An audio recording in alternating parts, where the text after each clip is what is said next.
আসসালামু আলাইকুম, আমি doctor Naim Mridha, chief consultant Naim dental surgery. অনেক রোগী কিন্তু দাঁতে ব্যথায় ভুগছেন। দাঁতে ব্যথা নিয়ে হয়তো তাদের মধ্যে একটা আতঙ্ক যে কোনো একটা ডেন্টালে গেলেই হয়তো বড় একটা বিল আসবে, বড় একটা চিকিৎসার কথা রোগী বলবে।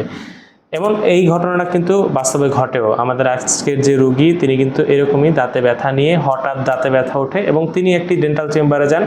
পরবর্তীতে সে চেম্বারে তাকে একটি বড় চিকিৎসার কথা বলে, হয়তো রুট ক্যানাল ক্যাপের কথা শুরুতেই বলে ফেলে।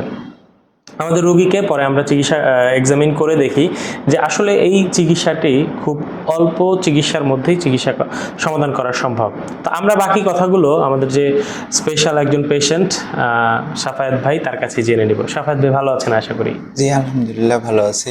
জি কেমন আছেন? আলহামদুলিল্লাহ ভালো। তো সাফায়েত ভাই আমাদের চাটখিলের একজন রোগী। তো চাটখিলের যারা আছেন তারা আমাদের কমেন্টসে জানাবেন কারা চাটখিল থেকে বলছেন। তো আমরা সাফায়েত ভাইয়ের কাছে জেনে নিব যে আপনার যে এই যে একটা জার্নি বা একটা গল্প, যে আপনার আসলে একটি প্রতারণার শিকার হতে হতে আপনি আলহামদুলিল্লাহ আল্লাহ আপনাকে সেভ করছে, আমরা আপনাকে ট্রিটমেন্ট করার সুযোগ পেয়েছি, এই গল্পটা আমাদের সাথে একটু শেয়ার করেন। আমি এমনি হঠাৎ দাঁতে ব্যথা হয়েছিল, পরে গেছিলাম ডাক্তারের কাছে। তারপরে ডাক্তার বলছিল এই এক্সরে করার পরে বলছিল যে এই জায়গায় দাঁত পুরো ফাঁকা হয়ে গেছে, পরে এমন বলতেছে। পরে ওই জায়গা থেকে আমি চলে আসছি। তারপরে আমার এই জায়গায় আরেকজন কাজিন আসছিল, পরে সে বলছিল যে এই জায়গায় আসার জন্য আসলাম। আলহামদুলিল্লাহ দাঁতে এই স্কেলিংয়ের মাধ্যমে সমস্যা ঠিক হয়েছে, এখন ব্যথাও নেই, কিছু নেই, একদম খুবই আলহামদুলিল্লাহ। অল্প চিকিৎসায়।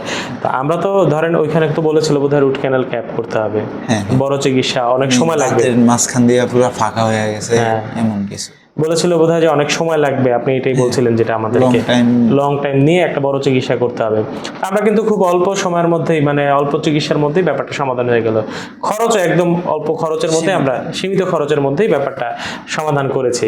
তো এই যে ব্যাপারটা ডাক্তারদের মধ্যে কিন্তু আজকাল মানুষ এই একটা জিনিসই চায় যে একটু সৎভাবে বা একটু আসলে যে সমস্যাটাকে বড় করে না দেখিয়ে খুব অ্যাকচুয়াল যে সমস্যাটা জিনিস সমস্যা অল্পর ভিতরে সাইরা গেলে ঠিক আছে। যদি একটা জিনিস আমার কম আছে, ওই জিনিসটা যদি বাড়ায় বইলা খামোখা আমারও সমস্যা বা আমার আসা যাওয়া বারবার একটা জিনিস, যে জিনিস নাই ওই জিনিস যদি বলে তো সমস্যা একটা আর্থিক ক্ষতি, আবার ধরেন আপনার আর্থিক ক্ষতি, সময়ের ক্ষতি, সবকিছু সব দিক দিয়েই ক্ষতি।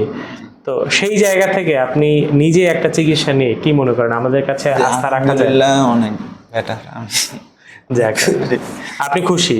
জি যাক, ধন্যবাদ।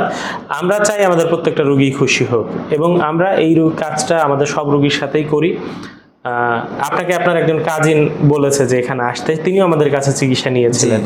আলহামদুলিল্লাহ আমরা একটা জিনিস খেয়াল করি যে আমাদের কাছে যে চিকিৎসা নেয় একবার, আলহামদুলিল্লাহ সে নিজে তো তার চিকিৎসার জন্য আসে, তার পরিচিত যারা আছে তাদেরকেও আমাদের কাছে সাজেস্ট করে। আশা করি আপনি এখন থেকে সাজেস্ট করতে পারবেন ইনশাআল্লাহ। ইনশাআল্লাহ। ভালো থাকবেন। আপনার দাঁতের যে কোনো সমস্যায় আমাদের সাথে যোগাযোগ করবেন। আর একটা ব্যাপার, এই স্কেলিংটা আপনি প্রতি 6 মাসে একবার করবেন, তাহলে দেখবেন দাঁতের বড় কোনো সমস্যা হবে না, অল্প চিকিৎসার মধ্যে এই দাঁতগুলো ভালো থাকবে। তো এটাই, ভালো থাকবেন। আসসালামু আলাইকুম।